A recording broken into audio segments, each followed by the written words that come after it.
வணக்கம். நான் கவிதா. என்னை பற்றி தகவல் தான் அந்த வீடியோவில் உங்களோட நான் ஷேர் பண்ணிக்க போகிறேன். உங்களுக்கு டைம் இருந்தால் இந்த வீடியோ முழுசாக பாருங்கள். எங்கள் வீடியோ உங்களுக்கு பிடிச்சிருந்தா சப்ஸ்கிரைப் பண்ணுங்கள். இந்த விஷயம் நான் யாருக்கும் நான் இதுவரை சொன்னதே கிடையாது. ஃபஸ்ட் டைம் நான் இந்த விஷயத்தை நான் உங்களோட ஷேர் பண்ணிக்கிறேன். எல்லாருக்குமே ஒரு சிலவங்களுக்கு பார்த்திங்கன்னா நம்மளுக்கு மறக்க முடியாத விஷயங்கள்லாம் நடக்கும். சில விஷயங்கள் நெகட்டிவாக இருக்கும், சில விஷயங்கள் பாசிட்டிவான விஷயங்களாக இருக்கும். ஆனால் நம்ம யார்கிட்டையும் அதை சொல்லவும் முடியாது. நம்ம சொன்னால் அதை எப்படி அவங்க எடுத்துப்பாங்க அப்படின்றதுக்காக நம்ம சொல்லவும் முடியாது. அதே சமயத்தில் நம்ம மறக்கவும் முடியாது. அந்த மாதிரி விஷயங்கள்லாம் ஒரு சிலருக்கு நம்மளுக்கு நடந்திருக்கும். இப்போ எனக்கும் அந்த மாதிரி தான் ஒரு விஷயம் நடந்தது. அது என்னால் மறக்கவும் முடியாது. அதான் நான் உங்களோட ஷேர் பண்ணிக்க போகிறேன். நான் 10th படிக்கும்போது நடந்தது இது. 10th படிச்சுட்டு இருக்கும்போது எங்கள் ஸ்கூலில் புதுசாக ஒரு பிடி சார் வந்தாங்க. அவங்க வந்த உடனே புதுசாக ஒரு ரூல்ஸ் போட்டாங்க. ப்ரேயரில் நியூஸ் வாசிக்கணும் அப்படின்னு சொல்லிட்டு ஒரு ரூல்ஸ் போட்டாங்க. அதுவும் 10th தான் ஆரம்பிக்கணும் அப்படின்னு சொன்னாங்க. அதுவும் அட்டண்டன்ஸ் பிரகாரம் சொல்லணும். First A class girls, B class boys. A கிளாஸ்லேருந்து நீங்கள் சொல்லிட்டு வரணும் அப்படின்னு சொன்னாங்க. எனக்கு அட்டண்டன்ஸில் என்னோடய பேர் ஒரு 10க்குள்ளவே தான் இருக்கும். 7, 8 அந்த மாதிரி இருக்கும்னு நினைக்கிறேன். ஒவ்வொருத்தராக சொல்லிட்டே நியூஸ் வாசித்து வந்துட்டாங்க.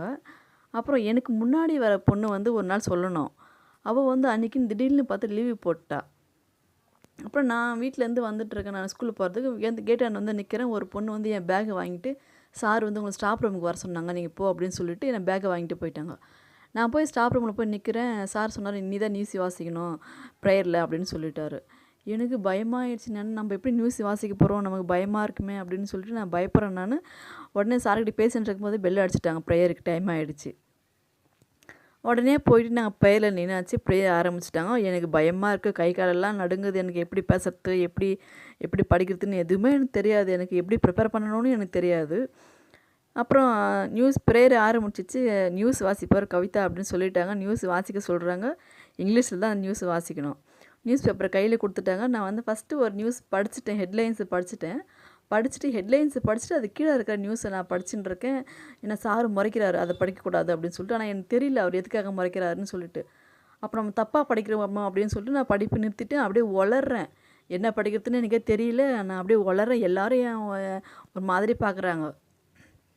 ப்ரேயரில் அவ்வளோ பேருக்கு முன்னாடி நான் இப்போ உளர்றேன். என்ன படிக்கிறதுன்னு எனக்கே தெரியல. உளறிட்டு டக்குன்னு நின்ட்டேன் நான். அப்புறமா இப்போ நான் நியூஸ் படிக்கவே நிறுத்திட்டேன் நான். அதுக்கப்புறமா சார் வேறு என்னை முறைச்சி பார்க்குறாரு. ஓகே, நான் அதுக்கப்புறம் என்னால் படிக்க முடியல, நிறுத்திட்டேன் நான். நிறுத்திட்டு அப்புறமா ப்ரேயர் முடிஞ்சிட்டு என்ன சார் என்னை அங்கேயே நிற்க சொல்லிட்டாரு. ப்ரேயர் முடிஞ்சிடுச்சு. சார் மட்டும் என்னை போக வேணாம்னு சொல்லிட்டு அங்கேயே நிற்க சொல்லிட்டாரு. எல்லோரும் போயிட்டாங்க. நான் மட்டும் நின்றுருக்கேன். சார் என்ன பயங்கரமாக திட்டுறாரு.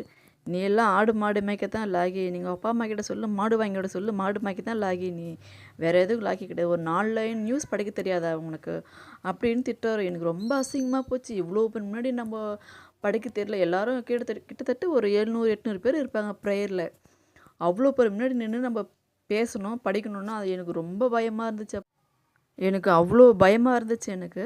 2வது எனக்கு ரொம்ப அசிங்கமாக போயிடுச்சு. எனக்கு ஏன்னா நம்ம எல்லோரும் நம்மளை படிக்க தெரியலன்னு நினச்சிப்பாங்களோ, நம்ம திக்கு வாயின்னு நினச்சிப்பாங்களோ, நம்ம உளர்றோமே, அதனால் இந்த பொண்ணுக்கு படிக்க தெரியாது, இது என்ன இப்படி திக்கு வாயுமே பேசுதுன்னு நினச்சிப்பாங்களோ அப்படின்னு பயம் எனக்கு மனசுக்குள்ளே. அப்புறம் ப்ரேயர் முடிஞ்சு சார் வேறு என்னைக்கு சொல்லி நான் அவ்வளோ திட்டுறாரு. 4 லைன் கூட ஒன்றும் படிக்க தெரியாதா உனக்குலாம் நீங்களாம் அவங்க அப்பா அம்மா கிட்ட சொல்லி மாடு வாங்கி தான் மேய்க்கணும். நீலாம் எதுக்கு ஸ்கூலுக்கு வர, நல்லா பனை மரத்தெல்லாம் பாதி வளர்ந்துருக்க, அப்படி இப்படிலாம் பயங்கரமாக திட்டிட்டு நீ ரூமுக்கே போகாத, கிளாஸ் ரூமுக்கே போகாத, வெளியே நில்லு அப்படின்னு சொல்லிட்டு சார் போயிட்டாரு. அப்போ நான் ரூமுக்குள்ளே போகவே இல்லை. நான் வெளியவே நின்றுட்டு இருந்தேன் நான். அதுக்கப்புறம் எங்களோட ஃபஸ்ட்டு கிளாஸ் இங்கிலீஷ் தான். கிளாஸ் டீச்சர் வந்தாங்க. வந்துட்டு ஏன் வெளியே நிற்கிற அப்படின்னு கேட்டாங்க. இந்த மாதிரி சார் நான் பிடி சார் என்னை வெளியே நிற்க வச்சுட்டாங்க, நான் நியூஸ் வாசிக்கலன்னு சொல்லிட்டு அப்படின்னு நான் சொன்னேன். அப்புறம் சார் இல்லை நான் பேசிக்கிறேன், சார்கிட்டே நீ உள்ளே போ அப்படின்னு சொல்லி என்னை உள்ளே அனுப்பிச்சி விட்டாங்க. அப்புறம் நான் உள்ளே வந்துட்டேன். எனக்கு அன்னிலேருந்து எனக்கு ரொம்ப அசிங்கமாக இருக்கும். எனக்கு என்னடா இது இவ்வளோ பேர் முன்னாடி நம்ம யாரெல்லாம் படிக்க தெரியலன்னு நினச்சிப்பாங்களே, நம்ம இப்படி வளர்றமே, நம்மளை யாரையும் படிக்க தெரியல அப்படின்னு நினச்சிட்டாங்கன்னா என்ன பண்ணுறதுன்னு எனக்கு ரொம்ப அசிங்கமாக இருக்கும். அதில் அதுக்கப்புறமேட்டுக்கு நான் படித்து முடிச்சுட்டு நான் வேலைக்கு போகும்போது ஒரு சில ஃப்ரெண்ட்ஸுக்கிட்டலாம் நான் விசாரித்தேன் நான்.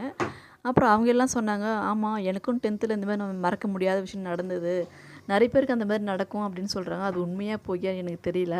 ஆனால் எனக்கு இது மறக்க முடியாத விஷயந்தான். எனக்கு இன்னை வரைக்குமே இந்த விஷயத்தை என்னால் மறக்கவே முடியாது. உங்களுக்கு அந்த மாதிரி ஏதாவது இருந்தால் இந்த வீடியோ உங்களுக்கு பிடிச்சிருந்தா சப்ஸ்கிரைப் பண்ணுங்கள். நன்றி, வணக்கம்.